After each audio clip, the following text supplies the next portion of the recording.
আজিৰ ডেটত মই কিন্তু ভাবি পোৱা নাই এই 30-40 বছৰ এটা ডাঙৰ গেপ আমাৰ মাজত থাকি গ'ল। সেইটো জুবিন য'তে আছে সুখেৰে থাকক, শান্তিৰে থাকক, এইখিনি প্ৰাৰ্থনাৰে মই জুবিন গাৰ্গক মোৰ ফালৰ পৰা শ্ৰদ্ধা জনাইছোঁ।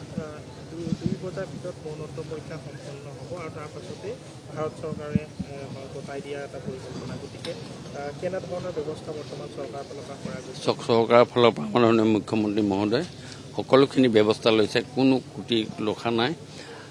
2টা বজাত যদি হৈ যায় হয়তো 6টা, 6:30 বজাত পোৱাৰ পাছত পৰিয়ালৰ লগত আলোচনা কৰি মাননীয় মুখ্যমন্ত্ৰী মহোদয় তেখেতক কোনখিনি জেগালৈ নিব, ক'ত থ'ব, সৰু সজাই থয়।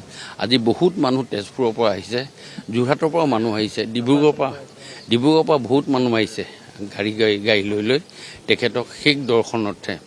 মই ভাবোঁ যে সেইখিনি গোটেইখিনি ক্ৰিয়া প্ৰক্ৰিয়া কৰোঁতে আমাৰ কিছু সময় লাগিব আৰু সেই গোটেই কথাটো সকলোৱে উপলব্ধি কৰিব, যুৱ প্ৰজন্মই উপলব্ধি কৰিব আৰু শেষ দৰ্শন হোৱাৰ পাছতহে আমি শেষ সম্পন্ন কৰাৰ ক্ষেত্ৰত এটা ব্যৱস্থা ল'ম।